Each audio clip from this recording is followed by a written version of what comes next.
Soft में book आई cap की available है, मैंने सेंड भी की है, अगर नहीं आई तो कोई बात नहीं, मैंने यहाँ ओपन भी इसीलिए किया हुआ इस क्वेश्चन को। हमारी किताब जो आई कैप की चल रही है, क्योंकि हम एक्सटर्नल फैक्टर का एनालिसिस पढ़ रहे हैं और चैप्टर नंबर 1 से लेकर चैप्टर नंबर 5 तक हम डिफरेंट एक्सटर्नल एनालिसिस देख रहे हैं, ठीक है। चैप्टर 1 में हमने पॉलिटिकल एंगल देखना था, लेकिन हमने बिल्कुल शुरू नहीं किया उसको दानिस्ता। चैप्टर 2 में हमने इकोनॉमिकल फैक्टर देखे और चैप्टर 3 में हमने सोशल फैक्टर देखे।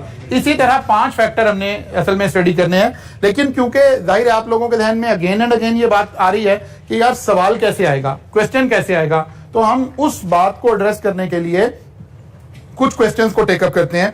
और हमारी किताब ने क्या किया, 5 चैप्टर पढ़ाने के बाद छठे चैप्टर में जाकर पहले 5 चैप्टर के क्वेश्चंस बनाने शुरू किए, ठीक है ना। इसीलिए हम भी अभी नहीं कर रहे, जाहिर है यार, लेकिन अगर मैं 5 चैप्टर पढ़ाता रहूंगा तो आप तो बिल्कुल सोचेंगे कि पता नहीं क्या शुरू हो गया ये।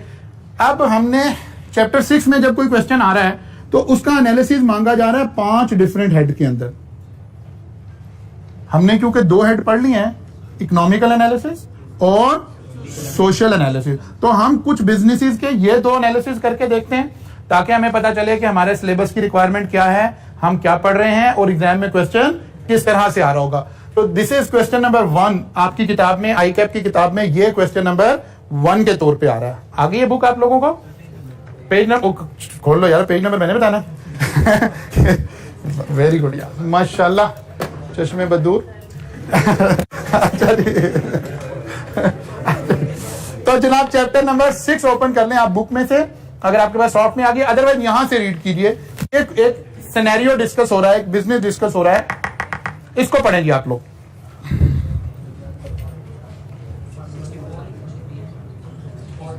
पेज नंबर 64 है।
जी जनाब, पढ़ लिया आपने इसको, फिर इसमें ये वाला पैरा भी पढ़ लीजिए।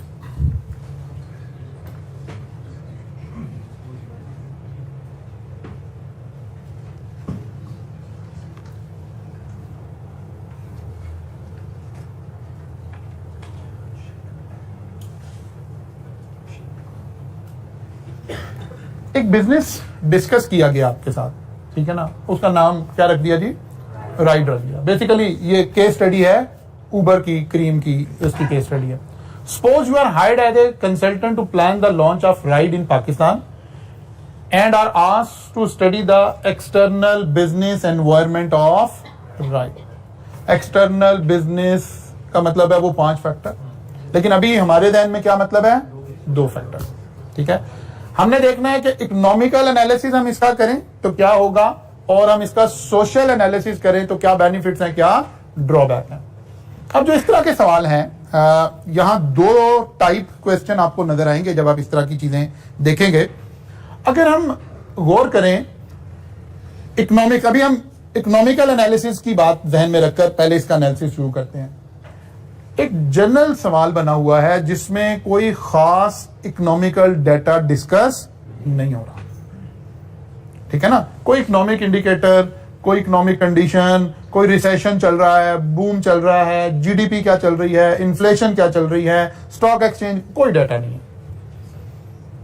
ठीक है। लेकिन आपसे कहा जा रहा है कि इसका एनालिसिस करके बताएं। इसका मतलब क्या है, आपको लोकेट करना चाहिए कि वो कौन सा डाटा है जो इससे रेलिवेंट होगा। जरा चैप्टर नंबर 2 की स्लाइड्स निकाल लें अपने पास। चैप्टर नंबर 2 की स्लाइड्स निकाल लेते हैं और देखते हैं कि हमने इकोनॉमिक एनालिसिस में क्या क्या बातें पढ़ी थी और उनकी रेलिवेंस कैसे क्रिएट अब हम कर सकते हैं, ठीक है ना। आमतौर पर इस तरह के सवाल को हम एक मुश्किल सवाल गर्दानते हैं जिसमें डाटा दिया ना जा रहा हो, बल्कि आपसे एक्सपेक्ट किया जा रहा हो कि आप एक थ्योरेटिकल स्टाइल का आंसर क्रिएट करेंगे, ठीक है ना। मसलन जी, हमारा आगाज हुआ था मार्केट की डेफिनेशन से, फिर माइक्रो मैक्रो का जिक्र आया, फिर कुछ इंडिकेटर्स का जिक्र आया, फिर आगे चले बैलेंस ऑफ पेमेंट आ गया, फिर इनकम्स का जिक्र आया, फिर जीडीपी का जिक्र आया, फिर इन्फ्लेशन का जिक्र आया। अब ये सारी बातें आ गई, ठीक है ना। अब हमें देखना है कि इस बिजनेस पर हम क्या चीजें उठाएं तो कहीं कुछ लिंक क्रिएट कर सकेंगे। सोचें जरा। एक हमें गवर्नमेंट पॉलिसीज नजर आ रही है थोड़ी सी, ठीक है ना, ये बड़ी अहम बात नजर आ रही है। और एक हमें नजर आ रहा है कि जब हम इसे लॉन्च करने जा रहे हैं तो लोगों के 2 कंसर्न इसके बारे में नजर आ रहे हैं, ठीक है ना जी। वो क्या कंसर्न है? मिनिमम वेजेस, ठीक है ना, और इंश्योरेंस पॉलिसी। और एक तीसरा, ये बिल्कुल रियल केस स्टडी है। जब ऊबर ने आके, क्रीम तो बाद में, ऊबर ने आके बिजनेस शुरू किया तो जो हमारे एग्जिस्टिंग टैक्सी ड्राइवर्स थे और इनकी जो एसोसिएशंस थी, उन्होंने गवर्नमेंट के ऊपर ये प्रेशराइज करना शुरू किया कि ये तो एक इलीगल बिजनेस शुरू हो रहा है, अनऑथराइज्ड बिजनेस शुरू हो रहा है, they are not registered as a taxi driver. ये तो इनके पास तो जो ड्राइविंग लाइसेंस है वो भी एलटीयू, पर्सनल नेचर का ड्राइविंग लाइसेंस है। ये पब्लिक ट्रांसपोर्ट कंपनी को तो ड्राइव नहीं करने का लाइसेंस है। मतलब मेरे पास जो लाइसेंस है वो तो मेरी पर्सनल गाड़ी ड्राइव करने का लाइसेंस है। तो इस तरह के केसेस बनने शुरू हुए क्योंकि एग्जिस्टिंग बिजनेस को थ्रेट था इस नए इनोवेटिव स्टाइल ऑफ बिजनेस से। शुरू में हर जगह पर एंट्री बैरियर आएंगे, लोग रेजिस्ट कर रहे होंगे, तो बहुत सारे लोगों ने, हर कंट्री के अंदर ऐसा ही हुआ कि शुरू में लोगों ने रेजिस्ट करना शुरू किया और कोशिश की कि कहीं लेजिस्लेशन में से, कहीं किसी पॉलिसी से हम ये बात निकालें कि ये काम नहीं हो सकता। अब बीइंग ए मैच्योर स्टूडेंट, आपने कुछ वर्ड प्रैक्टिस के जरिए आएंगे, जाहिर है ये हमें आहिस्ता आहिस्ता हमने देखना है कि कैसा बिजनेस है। और फिर वही है कि खौफ से सब्जेक्ट के ये अल्फाज नहीं आपको मिलने, आपने ओवरऑल एक जहन बनाया, आपने देखा शायद ये उबर, क्रीम इस तरह का बिजनेस है। अब आपने देखना शुरू करना है इसकी पॉजिटिव आपके जहन में क्या आ रहे हैं, इसके नेगेटिव आपके जहन में क्या आ रहे हैं, और इसका एक बेसिक जो बिजनेस स्ट्रक्चर है वो क्या है।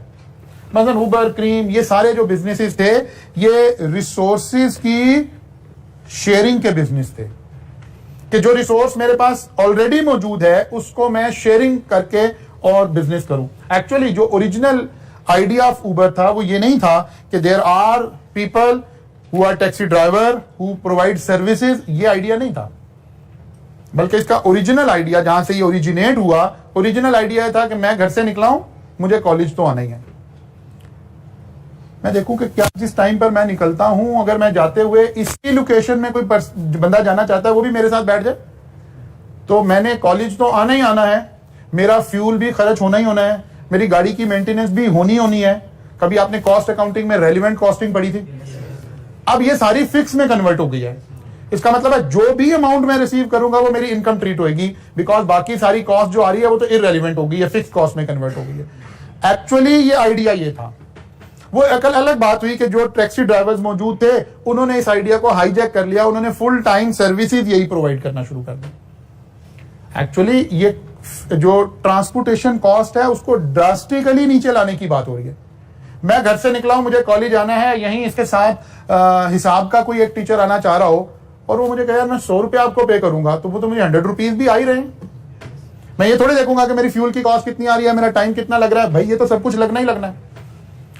तो ये वाला बिजनेस एक बड़ा ग्रेटर थ्रेट था एग्जिस्टिंग बिजनेस के ऊपर, इसलिए सब लोगों ने इसको काउंटर करना शुरू किया कि नहीं जी इसमें ये मसाइल आएंगे, इसमें ये मसाइल आएंगे, इसमें ये मसाइल।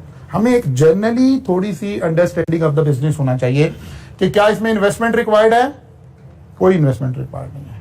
ये तो शेयरिंग या पूलिंग ऑफ रिसोर्सेज का बिजनेस हो रहा है।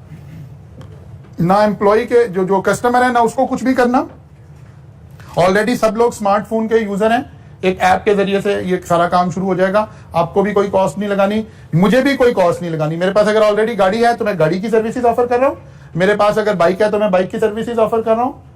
तो ना मुझे कोई पैसा इन्वेस्ट करना है ना आपको कोई पैसा इन्वेस्ट करना है। ये एक ऐसा बिजनेस था।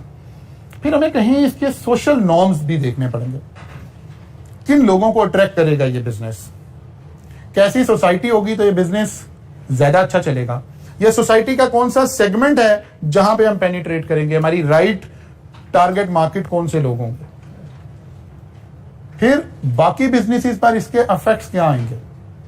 मसलन अगर हम कहें कि बहुत सारे लोगों ने घर पर गाड़ी रखी हुई थी एज अ सेकंड कार बच्चों के लिए, और उन्होंने एक ड्राइवर रखा हुआ था, एक गाड़ी रखी हुई थी।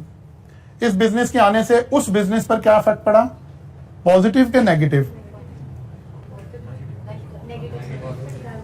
नेगेटिव फर्क पड़ा कि वो लोग, कुछ फैमिली तो थी ना जिनका चले बच्चे स्कूल जा रहे थे, कुछ हो रहा था, उनको यूज था, कुछ थे कि यार नहीं अच्छा कभी कभार ही जाना होता है, लेकिन अगर ड्राइवर नहीं रखेंगे तो कैसे जाएंगे। उन्होंने कहा अब इसकी कोई जरूरत नहीं है, अगर ड्राइवर को आप उबर करवा लेंगे आप चले जाएंगे, कोई प्रॉब्लम नहीं है। तो घरों में जो ड्राइवर रख रहे थे, घरों में जो हमें गाड़ियां चाहिए थी, उनकी डिमांड में कमी हुई है।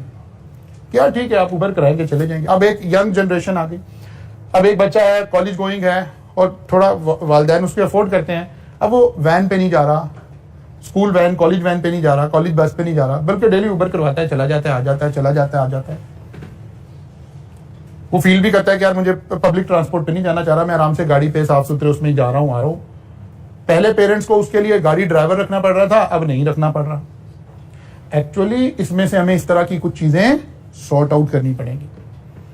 अगेन चीजों को याद करके रटा लगा के ये सवाल हम रिप्रोड्यूस नहीं कर सकेंगे।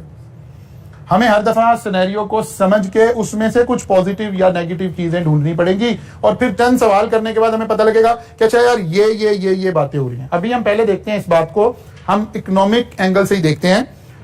ये सवाल जिसमें खास कोई इकोनॉमिक डाटा शेयर नहीं हो रहा, इसको सॉल्व करते हैं। फिर सोचते हैं कि अगर इसमें कुछ इकोनॉमिक डाटा इंसर्ट कर दिया जाता तो फिर हम अपने आंसर को कैसे थोड़ा बहुत एडिट करते।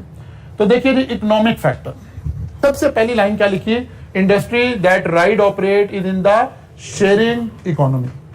अब ये लाइन हमें पढ़ पढ़कर ही मिलेंगे ऐसे फिक्रे कि ये शेयरिंग इकोनॉमी की एक बिजनेस है जहां पे रिसोर्सेज पूल अप हो जाएंगे। It means that this industry is based on sharing physical और intellectual resources. In this case, ride user registered themselves to the respond to customer need and drive them to location.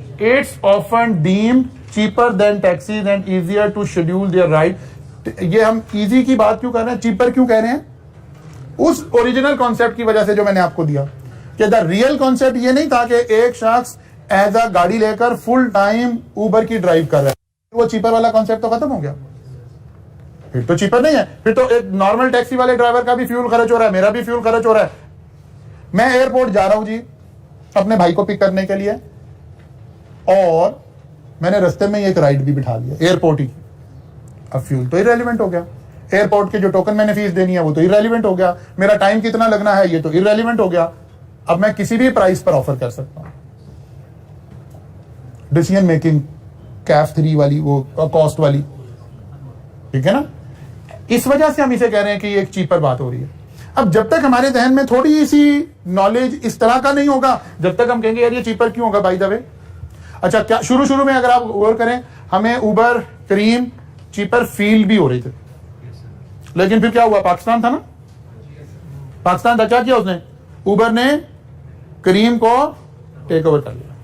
उसने कहा पहली बात है competition तो खत्म करें ना, हम दो आपस में क्यों कंपटीशन में लगे। शुरू में आपको कूपन आ रहे थे जी, अब ये कूपन आ गया जी, आज फलां आ गया जी, अब कहाँ आ रहे हैं, क्यों नहीं आ रहे। हमने कंपटीशन एलिमिनेट कर लिया। हमने ये भी पढ़ा था कि कंपटीशन एलिमिनेट नहीं होना चाहिए, लेकिन जैसे ही कंपटीशन एलिमिनेट हुआ आप देखें आपको वो कूपन आने बंद हो गए, वरना तो आप जनाब उस राइड को भी एंजॉय कर रहे थे और वो सारा काम भी हो रहा था। तो ये चीपर इसलिए अब कह रहे हैं। Ride has grown at a rapid pace since its initial launch and its, वही हमने बातें करनी शुरू कर दी कि वो सारा काम होना शुरू हो गया। But the countries may debate restricting its services due to ride having unfair competition against regular taxi और transport। वो एक regulated business है, उसके साथ एक अनफेयर कंपटीशन लोगों ने इसको शुरू में गर्दाना शुरू किया, बिकॉज लोगों को बात समझ नहीं आ रही थी कि ये एक इनोवेटिव प्रोडक्ट आ गई है। शुरू में लोगों ने कहना शुरू किया कि भाई इनका तो पेट्रोल ही रेलिवेंट हो गया, लेकिन जो फुल टाइम ड्राइवर है उसका तो पेट्रोल सबसे ज्यादा रेलिवेंट है, इसका तो टाइम ही रेलिवेंट हो गया।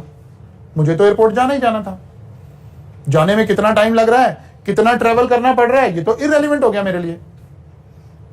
लेकिन जो असल रेगुलेटेड बिजनेस है उसके लिए तो ये मोस्ट रेलिवेंट बात है, मुझे ट्रेवल कितना करना पड़ेगा, मेरा रश कितना है, फुला कितना। ड्राइवर आप देखते हैं ना कि अगर आप एक नॉर्मल ड्राइवर से अपनी सर्विसेज ड्राइव सर्विसेज ले रहे हो तो ये भी देखता है कि यार मुझे किस एरिया में लेके जा रहा है, रश वाला एरिया है, मैं जाके फंस जाऊंगा। वो कहता नहीं सर जाना ही नहीं, उधर तो मैं जाते ही नहीं।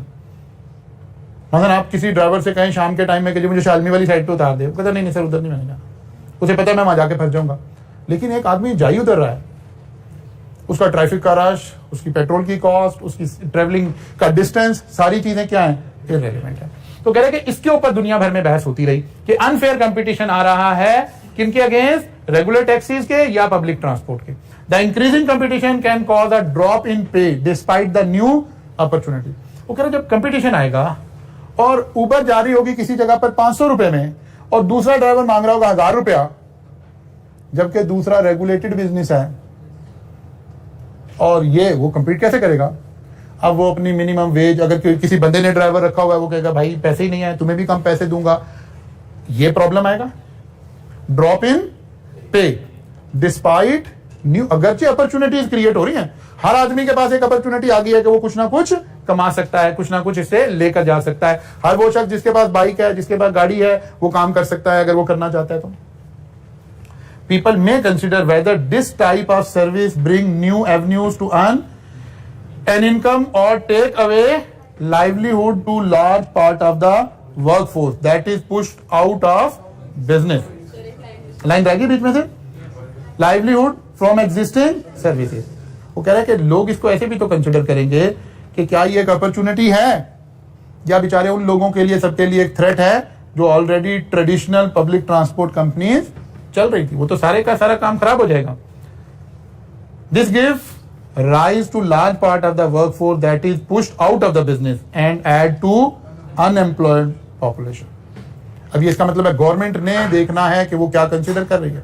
एक मरतबा जब ये सारा काम शुरू हुआ तो पाकिस्तान में भी ये बात यहां तक पहुंच गई थी कि इसको बैन कर दिया जाए, क्योंकि कोई भी इनोवेटिव बात आती है तो शुरू में लोग उसके मुखालिफ तो होते हैं। आप बता के कोई टेक्नोलॉजिकल प्रोडक्ट, क्या कोई टेक्नोलॉजी में इनोवेशन आती है, उसके ऊपर भी लोगों की राय डिफरेंट हो जाती है। हर तरह के लोग अपनी अपनी राय देना शुरू कर देते हैं। हत्ता कि हम, क्योंकि रिलीजियस सोसाइटी से हमारा ताल्लुक है, हमारे रिलीजन के लोग उसके ऊपर बड़े अजीब शुरू में फतवे लगाने शुरू कर देते हैं। जैसे जब एरोप्लेन आया तो इनिशियल बड़े बड़े उलमा के उस वक्त के फतवे आने शुरू हो गए कि इस पे सफर करना जायज नहीं है, ठीक है ना। और वो दलील उस वक्त ये देते थे कि ये मस्जिदों के ऊपर से गुजर कर जाता है, इसलिए इसके ऊपर से ट्रैवल करना जायज नहीं। तो हर इनोवेटिव प्रोडक्ट ऐसे ही गुजरती है तो जी ठीक है ना जी। अब आप देखिए कोई डाटा अवेलेबल नहीं था, हमने जर्नल अंडरस्टैंडिंग से आंसर देना है, ये ज्यादा मुश्किल काम है, ठीक है ना। ये ज्यादा मुश्किल काम है कि अगर जर्नल अंडरस्टैंडिंग से देना पड़ जाए। अब आते हैं जरा इधर वापिस, अगर इसी सवाल में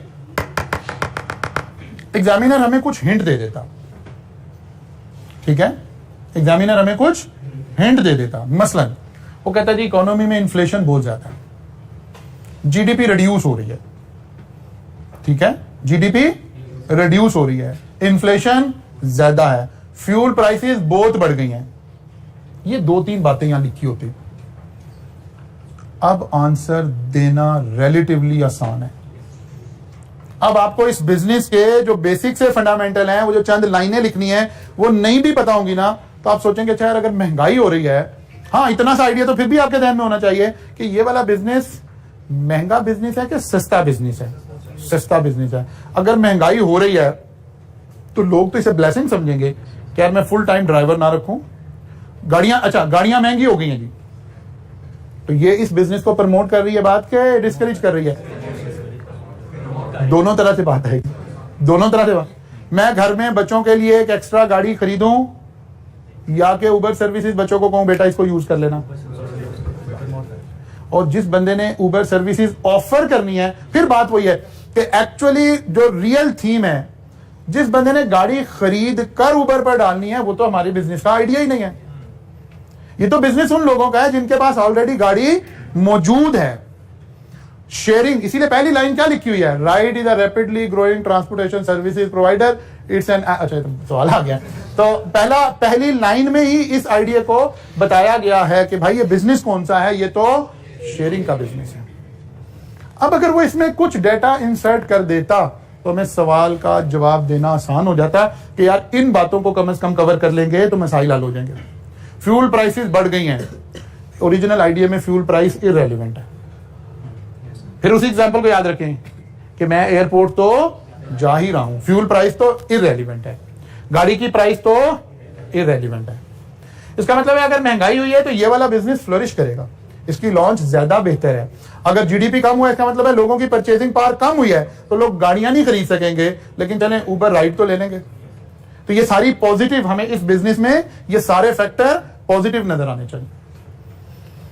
लेकिन एक प्रॉब्लम है, सवाल पढ़ते हुए आप डर के सवाल पढ़ रहे हैं या ये सोच रहे हैं कि यार एक डिस्कशन होने लगी है, कुछ बातें मैंने लिखनी है, बस ठीक है मैं सोचता हूं, दिमाग लगाता हूं। सबसे बड़ा चैलेंज मेरे वाले पोर्शन का यही है कि यहां दिमाग ने इस्तेमाल होना है, जो काफी नापैद चीज है हमारी कंट्री के अंदर, ठीक है ना। तो इसलिए जरा आपने थोड़ा सा चीजों को रीड आउट करने की सलाहियत पैदा करनी है, समझने की कोशिश करनी, समझ के एक आइडिया जनरेट करना है कि ये आइडिया है, अब चंद लाइनें मुझे लिखनी है।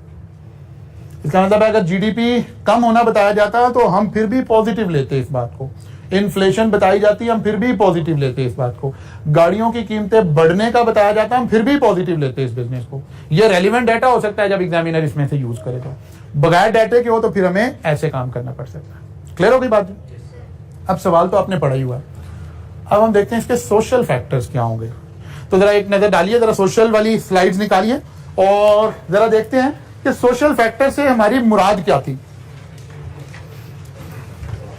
अब वो जो बच्चे रोज पूछ रहे थे ना ग्रुप में भी, क्लास में भी, सर याद क्या करना है, सर आप समझ आना शुरू होगा कि कुछ याद नहीं करना था। उस वक्त भी मैं यही कह रहा था, कुछ याद नहीं करना, एक अंडरस्टैंडिंग क्रिएट करनी है कि कैसे इन अल्फाज को हमने लिंक करना है, वो अल्फाज रिप्रोड्यूस करने नहीं आने हैं, ठीक है ना। अब हम चाह रहे हैं कि हम इसका सोशल एनालिसिस करें, तो जरा सोशल एनालिसिस में हम एक गो थ्रू करें, क्या क्या बातें पढ़ी थी हमने, एटीट्यूड, लाइफस्टाइल और सोशल नॉर्म्स क्या हैं, डेमोग्राफिक क्या है, ये बातें स्लाइड से हमें थोड़ा सा पता चल गया, ये बातें। अब आ जाएं जी वापस, एजुकेशन का लेवल, ठीक है ना, लॉ एंड ऑर्डर, ये सारा कुछ हमने इस एरिया में पढ़ा, सोशल फैक्टर के अंदर पढ़ा। अच्छा जी, अब वापस आ जाए। सबसे पहली बात, लाइफस्टाइल। जिस कंट्री में, अब हम पाकिस्तान में, उसने कहा कि पाकिस्तान में सबसे पहले देखते हैं कौन लोग इसके यूजर हैं, जनरल पब्लिक। जनरल पब्लिक तो अगर उबर करा के चली गई है तो वुड दे फील प्राउड, या अपनी गाड़ी पर जाते तो ज्यादा प्राउड फील करता। जनरली तो शो ऑफ वाला माहौल है ना हमारा, इसका मतलब है अपनी गाड़ी पर जाते तो हमने ज्यादा, यहाँ क्या होता है, कोई हमारे यहाँ कल्चर में सभी हम सब उसके अनफॉर्चुनेटली शिकार है। सुबह 7 बजे मेरी पहली क्लास है, 7 बजे मैं आ गया, गाड़ी आके बात कर लो। अब शाम को 5 बजे मैंने घर जाना है, 5 बजे तक वो गाड़ी फारिग खड़ी है। लेकिन मैं नहीं चाहूंगा कि मैं सुबह उबर पे आके उतर के तो कॉलेज आ जाऊं और जाते हुए फिर करवाऊं कि जी उबर करवाऊं और मैं घर चला जाऊं। मैं कहूंगा यार लोग कहेंगे अच्छा चार्टर्ड अकाउंटेंट है, ये सीए करके भी उबर ही कराता फिर रहा है। तो बच्चे तो शक में पड़ जाएंगे कि हम गलत प्रोफेशन में तो नहीं आ गए हैं। तो ये सारे, इसका नाम है सोशल फैक्टर, सारे एलिमेंट देखना। लेकिन अब फिर हमने कहा था कि नहीं, खाली एक फैक्टर थोड़े देखना है, फिर हमने डेमोग्राफिक्स भी देखने हैं। अब हम अलग अलग उसको देखते हैं कि जी जेंडर की बेस पे पहले देखते हैं, फीमेल्स घर में बैठी हैं, पहले उन्हें जाने आने में प्रॉब्लम आ रही है, लेकिन जब से उबर आई हुई है हमारे शॉपिंग के एक्सपेंसेस काफी बढ़ गए हैं घरों के, क्योंकि अब फीमेल कहते हैं जी उन्हें जाना था, कहते नहीं मेरी तो क्लास है, कहते अच्छा ठीक है मैं चली जाऊँ। ठीक है ना। इसका मतलब है उस वाले जेंडर ने इसको वेलकम करना है, उन्हें इंडिपेंडेंस फील हो रही है, उन्हें कहीं जाना नहीं पड़ रहा। प्रीवियसली घर से निकल के कहीं स्टॉप तक जाना पड़ रहा था, अब वो ड्राइवर घर ही आ जाता है, घर से ही पिक कर लेता है, घर ही वापस आ जाते हैं, कोई प्रॉब्लम नहीं। तो ये वाला जेंडर तो थोड़ा सा रिलैक्स फील कर रहा होगा, टेंशन तो हमारे वाला जेंडर फील कर रहा है ना कि यार ये तो काम खराब हो गया। फिर इसी तरह से यंग बच्चे, ये भी इजी फील कर रहे हैं। बच्चे पार्टी का प्रोग्राम बनाते हैं, कॉलेज से यूनिवर्सिटी से उबर कराते हैं, गाड़ी में बैठते हैं, कहीं भी चले जाते हैं। डेमोग्राफिक्स को कहीं हमें लिंक करना है, ठीक है ना। इसका मतलब है, अच्छा फिर वो लोग जो गाड़ी ऑन नहीं करते, गाड़ी तो उनके पास है नहीं है, लेकिन नाउ दे फील के बजाय इसके वो पब्लिक ट्रांसपोर्ट से जाते, दे फील के यार हम अच्छे तरीके से चले गए हैं, हमें गाड़ी मिल गई है, गाड़ी में चले गए, गाड़ी ऑन नहीं भी कर रहे थे तो कोई बात नहीं है। वो वाला सेगमेंट भी पॉजिटिव फील कर रहा है। कॉलेज यूनिवर्सिटीज में जाने वाले सारे बच्चे वो इजी फील कर रहे हैं। अगर वो उबर सर्विसेज अफोर्ड करते हैं तो कहते हैं वैन लगवाने की जरूरत नहीं है, मैं खुद ही अपनी उबर करवाऊंगा, चला जाऊंगा, आ जाऊंगा।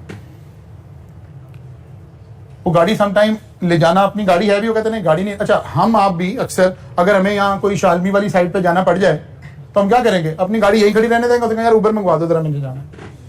इसका मतलब है बहुत सारे, अगर हम कहें हमारे यहाँ ट्रैफिक अभी तो है ना, उसने ओपन सवाल दिया, उसने फैक्ट्स नहीं दिए।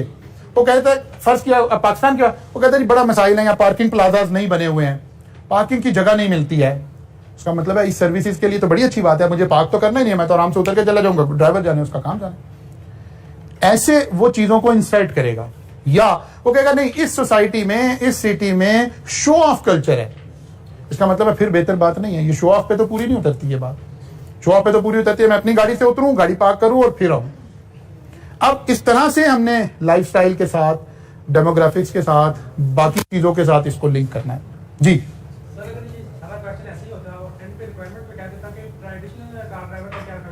जी, वेरी गुड, शाबाश, छा गया तुम तो। अब ये सारा कुछ ही हम कहते हैं कि जी ट्रेडिशनल तो सिर पाड़ने पे आए हुए हैं, ठीक है ना, यानी उनके लिए तो सब कुछ नेगेटिव हो रहा है, ठीक है ना। बड़ी अच्छी बात है कि किसके शू में बात हो रही है। तो हम ट्रेडिशनल में कहते हैं कि जनाब, फिर हम अभी कुछ और अल्फाज हम सीखेंगे ना आगे, फिर हम सबसे बड़ा काम कहते हैं कि यार सबसे बड़ी प्रॉब्लम यह है कि ये जो बिजनेस आ रहा है इसमें एंट्री बैरियर कोई नहीं है, कोई एंट्री, कोई जिसके पास गाड़ी है वही सर्विसेज ले और जनाब वो लेकर ट्रैफिक को चला जाए, ये चला जाए, वो चला जाए, ये वाली सारी बातें हो जाएंगी। अच्छा एक थोड़ा सा हम उसे कहेंगे कि अगर कंट्री के अंदर लॉ एंड ऑर्डर खराब हुआ है तो फिर इस बिजनेस पर क्या फर्क पड़ेगा। सोच लें, मैं कहना सोच लें, अगर लॉ एंड ऑर्डर अच्छा नहीं है कंट्री में तो फिर राइड के बिजनेस पर पॉजिटिव इफेक्ट आएगा कि नेगेटिव इफेक्ट आएगा। अच्छा चलिए चलिए मैं जरा इसको आसान करता हूं ना, आसान करने की कोशिश करता हूं। एक है महल्ले में एक ऑटो खड़ा था और इस पर एक शख्स राइड करके कहीं पे जा रहा है, और एक है उबर से उसने ऑटो मंगवाया और उस पर जा रहा है। कौन सा मोर सिक्योर फील करेंगे? इसका मतलब है लॉ एंड ऑर्डर जितना खराब, क्योंकि उबर वाले का ट्रैक रिकॉर्ड होगा, कौन ड्राइवर आया था, कौन नहीं आया था, उसका नंबर क्या था, कहां से आपको पिक किया, कहां से कहां ड्रॉप किया, सारा ट्रैक कहीं आ रहा होगा ना।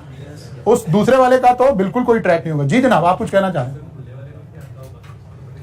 नहीं, महले वाले का मतलब नहीं है कि साहब आपका साथ हमसाया है। वो महले वाले से मतलब है आप ट्रेडिशनल वे से बस स्टॉप पे गए, आप खड़े थे और वो जो सामने से ऑटो आ रहा था जो थोड़ा स्लो हुआ आपको देख के जिसका कोई डाटा अवेलेबल नहीं है, ठीक है ना।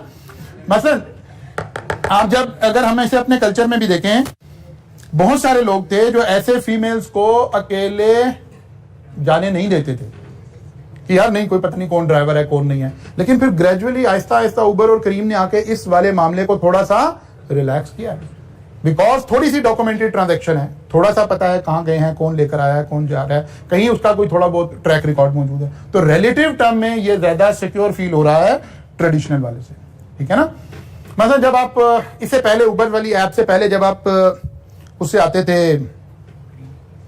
एयरपोर्ट वगैरह पे आते थे, तो जो एयरपोर्ट पे टैक्सी अवेलेबल होती थी, जो एयरपोर्ट वाली अंदर से थोड़ी सी कॉस्टली भी मिल रही होती, जिसको क्या कहते थे, वो नहीं रेडियो ड्राइव या समथिंग कुछ इस तरह का एक लफ्ज भी इस्तेमाल होता है, वो अपने हेड उससे कनेक्ट रहती थी। क्योंकि एयरपोर्ट पर जब लोग आ रहे होते थे या जा रहे होते तो अमूमन चांसेस आर देयर कि उनके पास ज्यादा वैल्यूएबल चीजें होंगी। उसको थोड़ा सा सिक्योर करने के लिए वहां जो सर्विसेज थी वो इस तरह से ज्यादा प्रोवाइड की जाती थी, और वो लोग इसीलिए उसको लेते थे कि यार ये डॉक्यूमेंटेड है, ये किसी कंपनी की है, और कंपनी और ड्राइवर उस वक्त कॉन्टेक्ट में है। जैसे वो रेडार के जरिए आपके फ्लाइट और वो लिंक में होती है ना, इसी तरह ये रेडियो सर्विसेज कहलाती थी और ये इस तरह से लिंक में होती थी। तो हमें इस तरह से थोड़ा सा देखना पड़ेगा जी सर आपने बताया कि अगर लॉ एंड ऑर्डर अच्छा नहीं है कंट्री में तो कस्टमर्स क्यों फील कर रहा है, लेकिन अगर ऊबर वाले को ऐसा लग रहा है कि पास में केसेस हुए हैं कि ये ऊबर को आके लेके जाते हैं और कहीं दूर जाकर जी, यानी ऊबर के साथ कोई मोबाइल स्नैचिंग हो रही है, कैश ने, बिल्कुल ठीक है, बिल्कुल ठीक है। ये वाली बात, इस वाली बात की तरफ देखना पड़ेगा कि असल में ऊबर वाला शख्स को एक काम भी करवा सकेगा ना लॉ एंड ऑर्डर के साथ, हमें देखना पड़ेगा उस कंट्री के अंदर सर्विसेज क्या अवेलेबल है। क्या हम देखो, उसने जिक्र भी किया था इंश्योरेंस पॉलिसी का, ऊबर वाला अपनी इंश्योरेंस करवा लेगा, ठीक है। हम इसे डिस्कस जरूर करेंगे कि अब उसकी इंश्योरेंस की कॉस्ट बढ़ जाएगी, उसको इंश्योरेंस भी करवानी पड़ेगी अगर इस तरह की स्नैचिंग हो रही है, लोग ऊबर वाले से पैसे छीन रहे हैं, उससे मोबाइल छीन रहे हैं, तो इस तरह का काम हो सकता है। जी जनाब, बिल्कुल 100% हो सकती है। आप जो राय दे रहे हो, एग्जामिनर का कोई स्टैंडर्ड सोल्यूशन नहीं है इसमें, आप जो केस बिल्ड कर रहे हो उसका आर्गुमेंट ठीक दे रहे हो, ये चीज मार्किंग होगी, ठीक है ना। मसलन जैसे अभी ये सवाल है, ये सारा उसने इकोनॉमिक डाटा दिया ही नहीं आपको, इसका मतलब है इफ एंड बट लगाना पड़ेगा आपको। अब आप इफ एंड बट लगा रहे हो तो जो केस आप बिल्ड कर रहे हो उसकी लॉजिक ठीक दे रहे हो, बस सिर्फ ये देखा जाएगा। मसलन आप कहते हो अगर जीडीपी रिड्यूस हो रही है तो इसका मतलब है उबर सर्विसेज को बढ़ना चाहिए, लेकिन अगर आप कह रहे हैं कि नहीं कम हो रही है तो फिर आपकी लॉजिक कॉन्ट्राडिक्ट कर रही है आपके उससे, ठीक है। इसका स्टैंडर्ड सोल्यूशन डिफरेंट हो सकते हैं, बिल्कुल जाहिर है ये न्यूमेरिक नहीं है, 2 + 2 4 नहीं है, कॉस्ट ऑफ कैपिटल नहीं कैलकुलेट कर रहे, कॉस्ट ऑफ इक्विटी नहीं कैलकुलेट कर रहे, तो ये अलग अलग होगा, बिल्कुल ऐसे ही चलेगा। अच्छा जी, देखिए जी,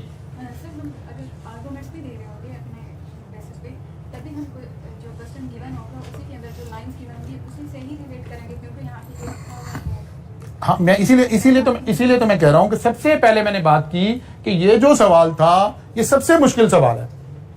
किस सेंस में कि उसने कोई डाटा नहीं दिया, हमें ओपन छोड़ा कि हम बहुत सारे आर्गुमेंट इसके अंदर क्रिएट कर सकते हैं, लेकिन जैसे ही वो इसमें इकोनॉमिक रेलिवेंट डाटा इंसर्ट करता जाएगा हमारा आर्गुमेंट स्ट्रिक्ट होता जाएगा और हमें नजर भी आना शुरू हो जाएगा कि यार ये बात हो रही है, मैंने इससे लिंक करना है, ठीक है। बजाहिर देखने में ये लग रहा है कि एक आसान सवाल है, इसमें कोई मुश्किल बात, कोई जीडीपी, कोई एक्सपोर्ट, कोई इंपोर्ट, कोई सोशल, कोई बात नहीं डिस्कस हो रही, लेकिन नहीं, ये मुश्किल इसलिए कि अगर कोई भी बात डिस्कस होगी तो फिर तो मैं फौरन से पिक कर लूंगा ना कि यार ये बात यहां लिंक कर दूं, ये बात यहां लिंक कर दूं।